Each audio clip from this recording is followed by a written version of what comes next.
율법은 문둥병자를 만지면 만진 사람이 부정해지는 것이었죠. 예수 그리스도께서는 문둥병자를 만지면 오히려 부정해지지 않고 오히려 문둥병자가, 나병 환자가 깨끗해졌던 것을 보았습니다.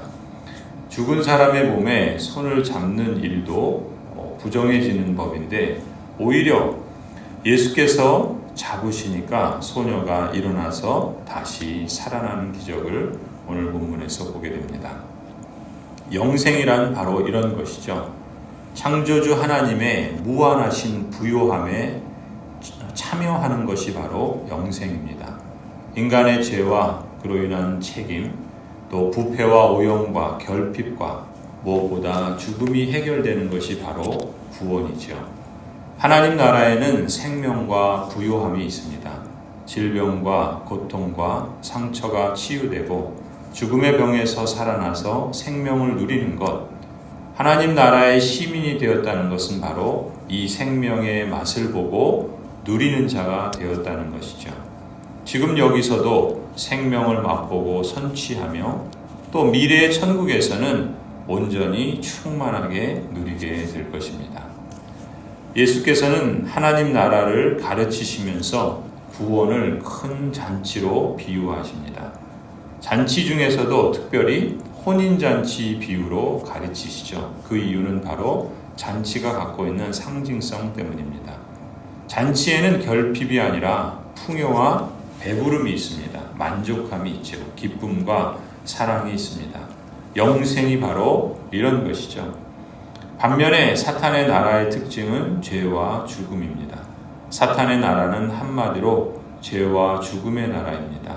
사탄의 나라는 결핍과 욕구 불만과 아픔과 경쟁과 갈등 투성이입니다. 부족하기 때문에 서로 가지려고 아기다툼하면서 살아갑니다. 생존 경쟁에 빠져 있죠. 제한성에 갇혀 있는 것이 사탄의 나라의 특징입니다. 하나님의 무한함에서 떨어져 나와서 유한한 존재가 된 것이죠.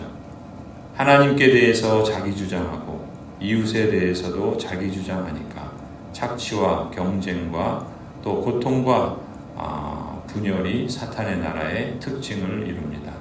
남의 것을 빼앗으려고 하고 다른 사람을 내 종으로 만들어 지배하려고 합니다. 인간의 사회는 그야말로 욕심의 대결장이고 자존심의 대결장입니다. 하지만 예수 그리스도로 인해서 이 땅에 새로운 시대가 왔습니다. 이런 새 시대의 복음을 율법이 담아낼 수가 없습니다. 하나님의 말씀은 세상의 것이 아니죠. 하늘의 진리이기 때문에 세상이 이해하기가, 그래서 받아들이기가 어렵습니다. 이해할 수 없다고 거부만 하는 딱딱한 마음은 결국 터져버립니다. 말씀에 대한 수용적인 태도, 기꺼이 받아들이는 부드러운 믿음의 마음이 중요합니다. 그것이 바로 믿음이죠. 오늘 본문 18절에 어느 지도자 한 사람, 다른 성경에서는 회당장이라 야이로라 그렇게 표현합니다. 그 사람이 예수님께 무릎을 꿇고 말합니다. 내 딸이 방금 죽었습니다. 그러나 오셔서 그 아이에게 손을 얹어 주십시오. 그러면 살아날 것입니다. 믿고 신뢰했던 것이 바로 믿음이지요. 또 21절에 12해 동안 혈루증을 앓는 여인이 속으로 말하기를 내가 예수님의 옷에 손을 대기만 하여도 나을 텐데 했던 것처럼 말입니다. 회당장 야이로의 딸을 살리신 이야기, 12년 동안 혈루증으로 앓는 여인을 구원하신 이야기는 바로 예수님께서 가져오시는 새로운 시대를 알려주는 방파레와 같습니다. 우리는 사탄의 나라가 아니라 하나님 나라의 시민으로 새롭게 되었습니다.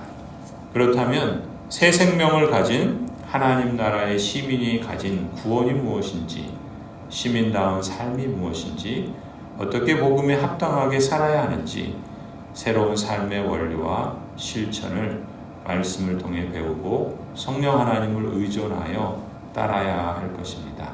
새 포도주는 새 부대에 담아야 하는 것이죠. 과거의 낡은 율법의 부대로는 새 시대의 복음을 담아내지 못합니다. 율법적인 의나 형식만 남은 종교 행위와 같은 낡은 부대로는 새 생명의 포도주를 담을 수 없습니다.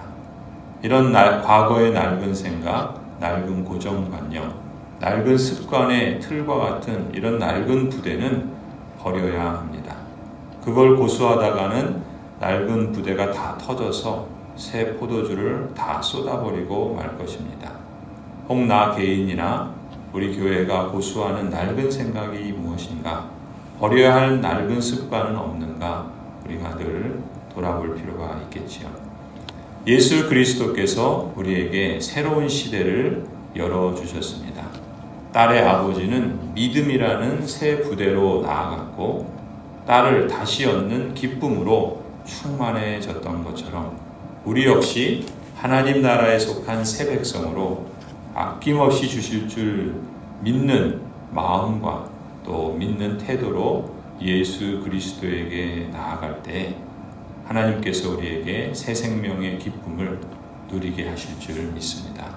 새 포도주는 새 가죽 부대에 하나님 나라의 복음과 복음에 합당한 삶으로서 오늘 여러분의 삶의 현장이 하나님 나라의 생명을 맛보고 누리고 확대하는 믿음의 자리가 되기를 기원합니다. 성숙된 그리스도인으로 자라가는 복된 삶의 현장이 되고 또 그렇게 복의 자리로 삼으시기를 간절히 축원합니다.